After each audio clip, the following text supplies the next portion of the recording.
오늘은 걱정 말아요. 불확실함 속에서 은혜를 찾다라는 제목으로 하나님 말씀 나누겠습니다. 제가 이제 젊은 시절에 음악을 듣는데 유키 구라모토 연주를 듣는데 레이크 루이스라는 곡이 있었습니다. 어떤 곳이길래 이런 아름다운 선율을 상상할 수 있었을까? 언젠가 레이크 루이스에 가서 이 음악을 들으면서 그 호수를 거닐겠다라는 생각을 했는데요. 비교적 캐나다에 제가 살 때 가까운 곳에 레이크 루이스가 있어서 여러 번 갈 수 있는 이런 기회를 누렸습니다. 한 번은 가족들과 함께 레이크 루이스를 갔을 때 일이었는데 그날 날씨가 비교적 오전에 청명했습니다. 그때 한 가지 모험을 하기로 제 딸과 이제 약속을 했어요.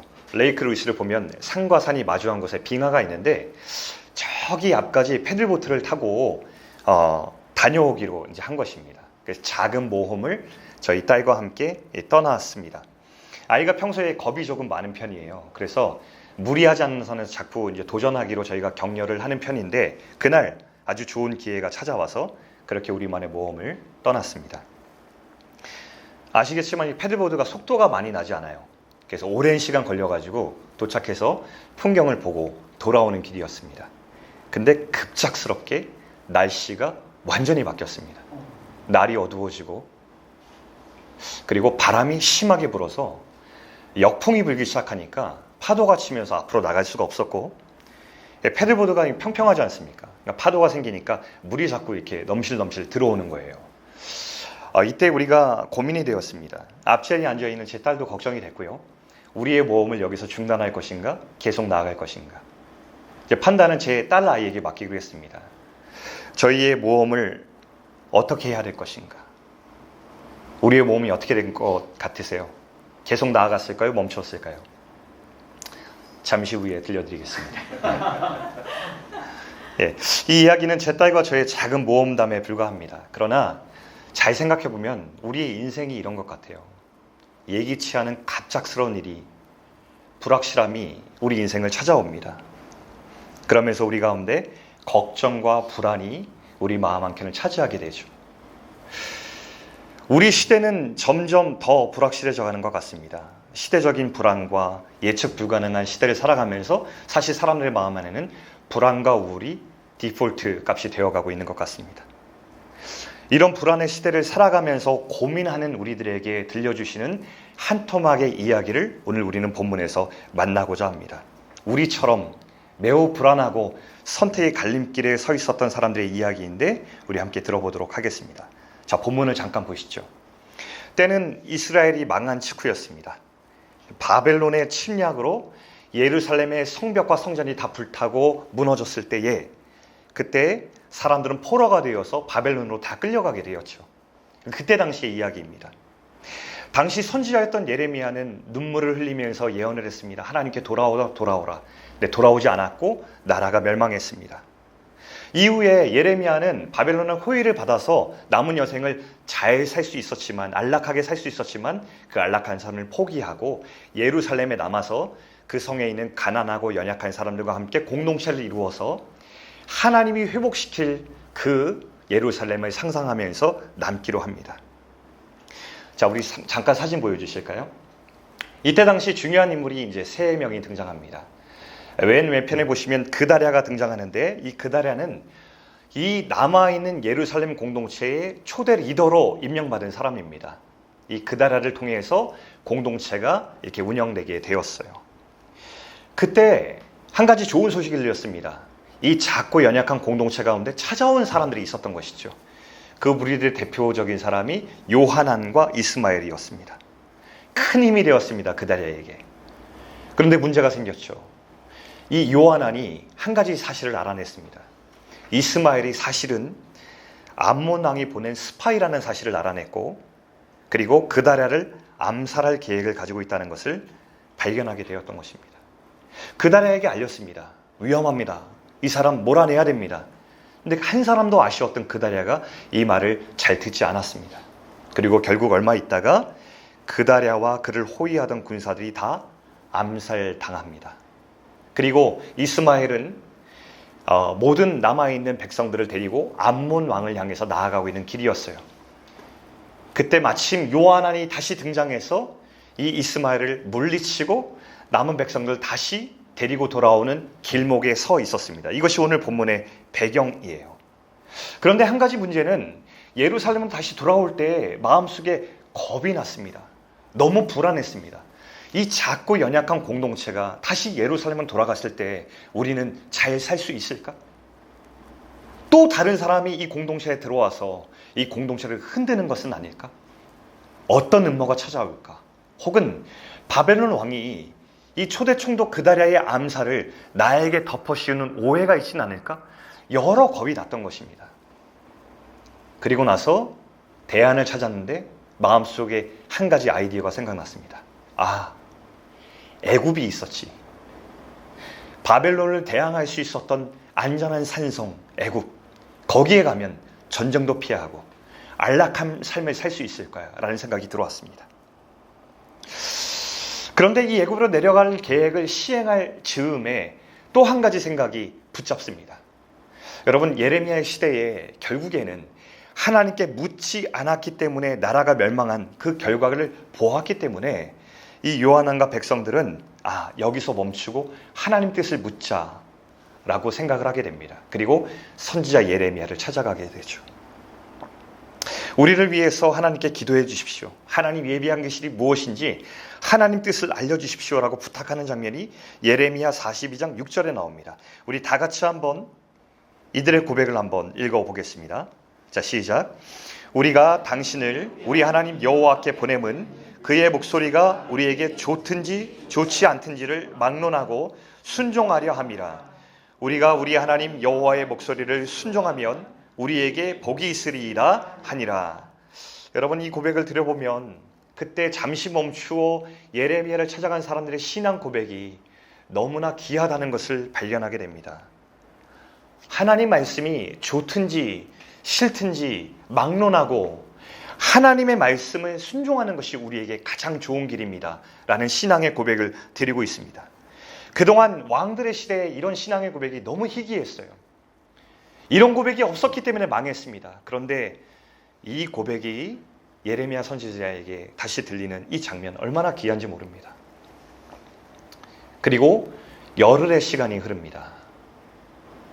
열흘의 시간이 흐르고 나서 예레미야는 하나님께서 대답하신 말씀을 가지고 백성들에게 전하게 되죠. 그 말씀이 42장 11절과 14절입니다. 제가 읽어드리겠습니다. 여호와의 말씀이니라. 너희는 너희가 두려워하는 바벨론의 왕을 겁내지 마라. 내가 너희와 함께 있어 너희를 구원하며 그의 손에서 너희를 건지리니 두려워하지 말라. 우리는 전쟁도 보이지 아니하며 나팔 소리도 들리지 아니하며 양식의 궁핍도 당하지 아니하는 애굽 땅으로 들어가 살리라 하면 잘못되리라. 하나님 말씀은 애굽의 힘을 의존하지 말고 나를 신뢰하라. 내가 너희를 돌보리라 라고 하는 이 말씀을 아주 명쾌하게 들려주셨습니다. 여러분, 하나님은 우리에게 늘 인생길에서 두 갈래 길을 주시고 이 길로 가야만 된다라고 하시는 분이 아니라 사실은 행성지보다는 그 마음속 동기를 보시는 분이시겠죠. 그들 마음 가운데 어떤 것이 들어있는지 그것을 보시는 분이 하나님이십니다. 하나님께서는 그들의 마음을 아셨습니다. 애굽을 향하는 그들의 마음속에 하나님이 설 자리가 아니라 애굽의 힘을 의존하고 있는 그들의 마음을 보셨기 때문에 내가 너희를 돌볼 것이니 나를 믿고 나와 함께 여기 있자라고 부르셨습니다. 하나님을 신뢰하는 믿음의 고백이 가장 안전하고 좋은 길이다 라고 말씀해 주셨는데 이들의 다음 반응이 굉장히 뜻밖입니다. 자, 오늘 본문에 기록된 43장 2절 3절을 우리 다 같이 한번 읽어보겠습니다. 자, 시작. 내가 거짓을 말하는도다. 우리 하나님 여호와께서 너희는 애굽에서 살려고 그리로 가지 말라고 너를 보내어 말하게 하지 아니하셨느니라. 이는 네리야의 아들 바룩이 너를 부추겨서 우리를 대적하여 갈대아 사람의 손에 넘겨 죽이며 바벨론으로 붙잡아가게 하려 함이라. 여러분, 불과 열흘 전만 해도 정말 희귀했던 그 귀한 고백을 드렸던 이 백성들이 좋든 싫든 하나님 목소리 따라가는 것이 우리에게 복입니다라고 선언했던 그들이 이제는 예레미야의 이 하나님 말씀이 거짓말이라고 확정하고 있습니다. 마음 안에 이미 애굽에 내려가고 싶었던 마음이 너무 가득 차 있으니까요. 하나님의 선지자의 말도 거짓이라고 왜곡시키고 있습니다. 굉장히 무섭고 위험한 일이 벌어지고 있어요. 음모론을 주장합니다. 너무 이상합니다. 불과 열흘 전만 해도 이런 신앙의 고백을 드렸던 이 공동체가 지금은 하나님의 말씀이 전혀 들리지가 않습니다. 자기가 원하는 대답이 아니기 때문에 다른 모든 것을 왜곡하고 있는 이들의 모습을 적나라하게 성경 말씀이 드러내고 있습니다. 이 짧은 열흘의 시간 안에 이들이 이렇게 되었던 원인이 무엇일까? 그것은 바로 두려움 때문입니다. 사실은 두려움 자체는 우리에게 잘못된 마음, 그 문제가 아닙니다. 사람 안에 두려움을 느낀다는 것은 사실은 하나님께서 우리에게 위험한 것을 발견했을 때 울리게 하는 경고장치 아니겠습니까? 그래서 위험하고 내가 가까이 가서는 안 될 것에 대해서 가까이 갔을 때 요란하게 사이렌이 울려서 그것을 피하게 만드는 안전장치가 두려움이라는 감정이겠죠. 근데 문제가 무엇이냐면 정작 두려워해야 할 것을 두려워하지 않고 두려워하지 말아야 할 것을 두려워할 때 우리 가운데 문제가 생깁니다. 두려움의 대상이 잘못되면 이 경고장치는 우리를 지켜주는 센서가 더 이상 기능하지 않고 오히려 우리를 위험에 빠뜨리는 잘못된 수단이 된다는 것이 오늘 말씀의 포인트입니다. 오늘 요한왕과 백성들을 한번 보세요. 이 열흘의 시간 동안 그들이 완전히 무너져 버렸습니다. 그 열흘의 시간 동안에 어떤 일이 일어났을까요? 두려움이 자라났습니다. 두려움의 특성은 내버려두면 자란다는 것입니다. 처음에는 조그맣게 들어왔던 그 두려움이 불필요한 근심과 불안을 낳기 시작합니다. 그것이 자라서 절망감을 낳고요. 그것이 공포가 됩니다. 이것이 공포가 되면 이제는 더 이상 영적인 시력을 가지지 못하고 잃어버리게 되고요. 하나님의 말씀을 듣는 영적 청력을 잃게 됩니다. 그리고 나서는 더 이상 하나님 말씀대로 살아갈 힘을 잃게 되는 것이죠. C.S. 루이스가 쓴 스크루테이프의 편지에 보면 이런 사탄의 전략이 등장합니다. 이 사탄이 쓴 편지이기 때문에 모두가 표현이 반대거든요. 원수는 하나님을 상징하고 우리는 사탄을 말합니다. 제가 한번 읽어드리겠습니다. 원수가 인간의 마음에 접근하지 못하도록 바리케이드를 치기에 불안과 걱정만큼 효과적인 게 없다. 원수는 인간들이 현재 하는 일에 신경을 쓰기 바라지만 우리 임무는 장차 일어날 일을 끊임없이 생각하게 하는 것이지. 굉장히 성경적인 표현이라고 저는 생각합니다. 베드로전서 5장 7절 8절을 보면 동일한 결로 이렇게 말씀하고 있습니다. 너희 대적 마귀가 우는 사자같이 두루 다니며 삼킬 자를 찾는다. 사탄은 항상 영적 세계에서 우리 가운데 넘어뜨릴 사람들을 찾고 있습니다. 어떤 사람들이 이 삼킬 만한 자일까요? 겁에 질린 사람들, 두려움에 쌓인 사람들입니다. 그리고 반대로 오늘 말씀처럼 그것을 이기는 방법이 무엇인가? 어떻게 하면 사탄에게 집어삼켜지지 않고 하나님 백성답게 견고히 설 것인가? 여기 나옵니다. 너희 염려를 다 주님께 맡겨라. 이는 그가 너희를 돌보심이라. 하나님 앞에서 주님이 나를 돌보시는 분이심을 신뢰하는 사람만이 사탄에게 삼켜지지 않는다고 말씀합니다. 이런 말씀입니다. 우리가 두려워할 것들은 장래의 불확실성이 아니라 우리가 진짜 두려워할 것은 우리 인생에 하나님이 서실 자리가 사라지는 것이다. 여러분 이 말에 공감하십니까? 여러분은 내 인생 가운데 하나님이 서실 자리가 사라지는 것에 대한 두려움이 있으십니까? 이제 제 나이가 이제 중년으로 접어들었습니다. 저희 아이들이 맨날 아빠 늙었다고 놀립니다. 물론 이제 송구하게 저보다 이제 연배가 많으신 분들이 여기 많이 오늘 특별히 이번 주일에 많으신데요. 죄송합니다. 근데 제 인생을 이제 돌아볼 때 특별히 목회를 시작하고 나서 한 20여 년 지났는데요. 늘 불확실성의 연속이었던 것 같습니다. 이 목회라고 하는 이 포지션 자체가 늘 임시직입니다. 부교육자는 특히 전도사 시절부터 해서 늘 1년마다 연임 청원이라는 걸 합니다. 모르셨죠? 노예가 허락해줘야 다음에 사역을 진행할 수 있습니다. 그래서 매번 허락을 받아야 돼요. 사례 같은 경우도 저희가 정하는 게 아닙니다. 여러분, 전도사 연봉 협상 들어본 적 있으십니까? 이런 개념 자체가 없어요. 우리는 면접 시에도 연봉이나 받는 사례를 물어보지 않는 것이 관례입니다. 가고 나서 알게 되는 것이 교육자의 사례입니다. 월급이 사례라는 것이 연차가 쌓이면 직급에 따라 올라가는 것도 아닙니다.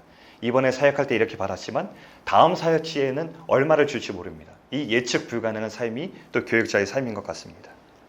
제가 이제 사역을 하다가 유학을 떠났습니다.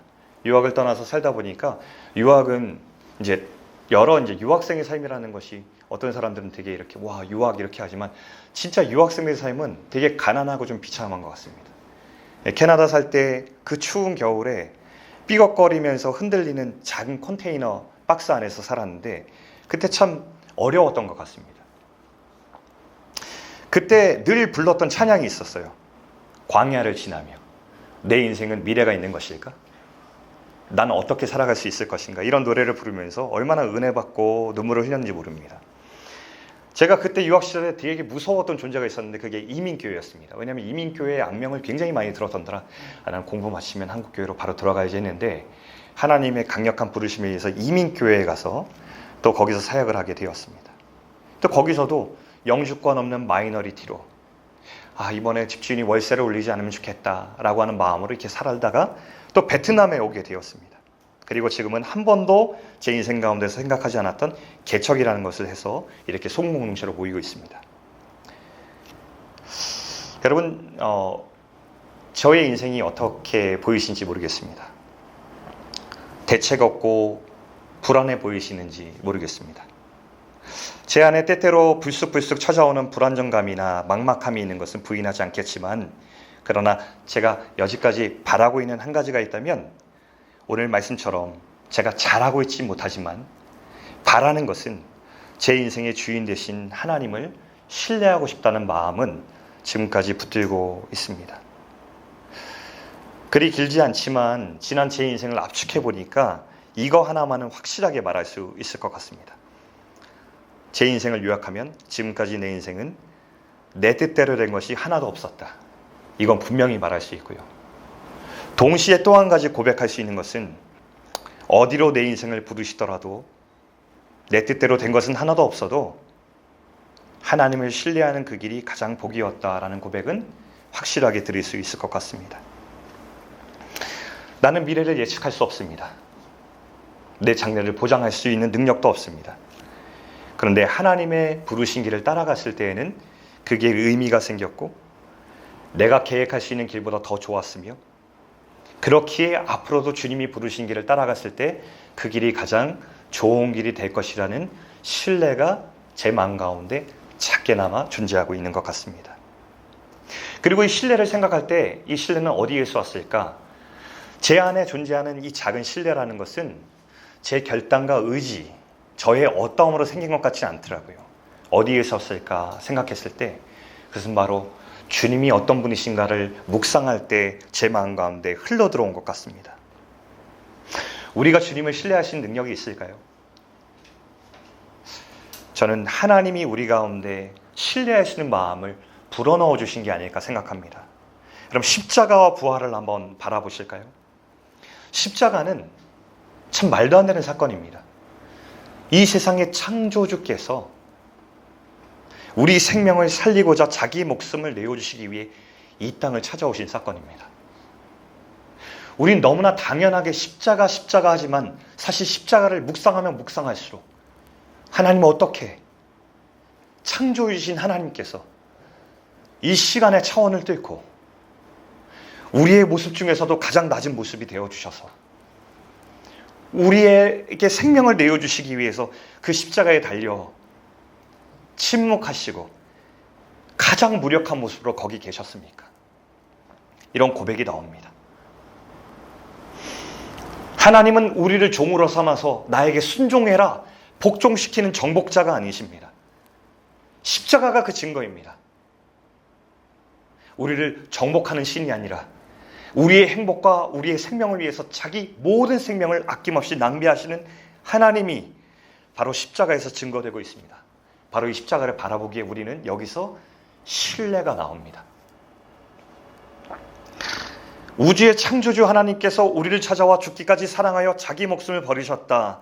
이 덤을 우리가 감탄하지 않는다면 우리의 영혼이 죽었거나 잠잠다는 증거가 아닐까요? 우리 좀 생각해 보세요. 권위자의 조그마한 호의에도 우리는 어쩔 줄 몰라 하는 것이 우리 인간의 마음입니다. 우주의 창조주께서 나를 위해 자기 목숨을 버리신 대목은 우리의 영혼을 뒤흔드는 사건이 될 수밖에 없는 것이죠. 이 세상 어떤 드라마도 상상할 수 없고 어떤 종교도 흉내내지 못하는 이 하나님의 사랑이 십자가 안에 담겨 있습니다.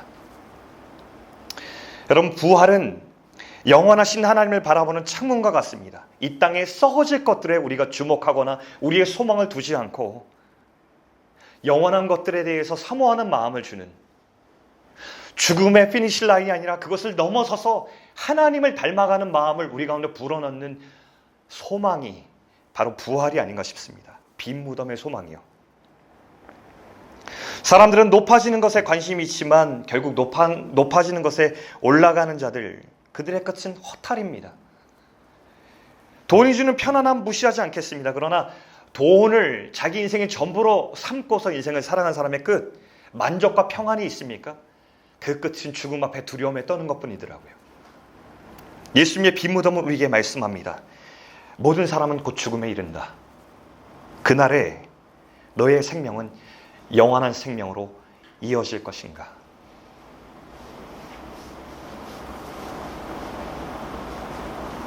우리 인생의 허물은 이 부활의 소망 가운데 영원에 잇대어질 때만 사라집니다. 우리의 인생의 모든 사건들은요, 지금은 이해하기 참 어렵지만 영원에 잇대어질 때만 비로소 참되게 해석됩니다. 인생 가운데 자기 연민도 많고 후회할 일도 많고 억울할 일도 많지만 영원에 잇대어지는 그 순간에 그 모든 것은 새롭게 해석될 수 있는 줄 믿습니다. 주님께서 다시 그 모든 사건을 해석해 주실 것입니다. 영원에 잇대어진 인생이라는 것을 깨달을 때에만 오늘 우리가 살아가는 오늘 하루를, 많은 사람들이 헛된 것을 잡으려고 막 추구하며 따라갈 때 우리가 그것을 흉내내는 인생이 아니라 오늘 하루 주님을 따라갈 수 있는 용기 있는 하루가 될 수 있을 것입니다. 사랑하는 여러분, 여러분은 그날에 하나님께 돌아갈 준비가 되어 있습니까? 그 마음과 소망으로 오늘 하루를 내딛고 있습니까? 아까 서두에 드렸던 레이크 루이스의 이야기로 한번 돌아보겠습니다.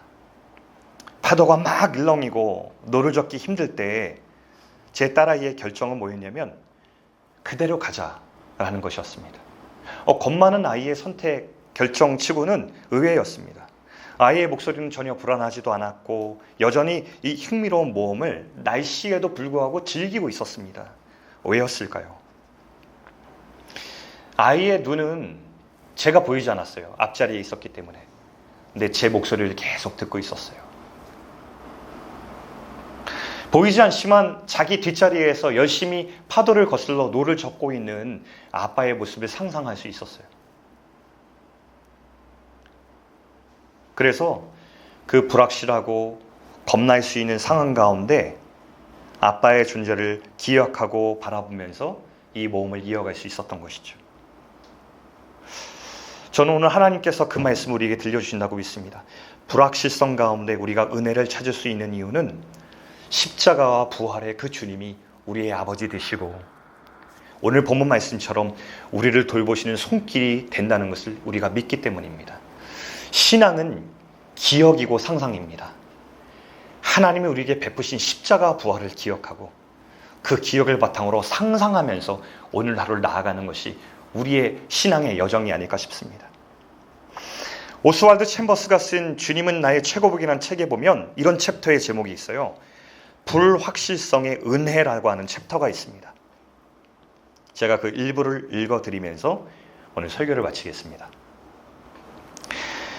우리는 수학적으로 계산하면서 살아왔기에 불확실한 것을 나쁘게 생각합니다.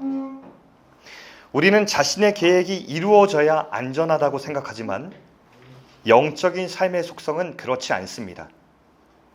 영적인 삶의 속성은 불확실성 속에서 확신을 누리는 것입니다. 하나님을 확신하는 것은 우리의 모든 면에서 불확실성을 인정하는 것입니다. 우리는 오늘 한날에 어떤 일이 일어날지 알 수 없습니다. 이러한 불확실한 현실은 보통 슬픔의 한숨으로 표현되지만 실은 벅찬 기대로서 맞이해야 합니다. 우리가 주께 자신을 내려놓고 주께서 맡기신 가장 가까운 의무를 수행하기 시작하면 그분은 언제나 깜짝 놀랄 일들로 우리의 삶을 채우십니다. 제가 마지막 문장 다시 한번 읽겠습니다. 우리가 주께 자신을 내려놓고 주께서 맡기신 가장 가까운 의무를 수행하기 시작하면 그분은 언제나 깜짝 놀랄 일들로 우리의 삶을 채우십니다.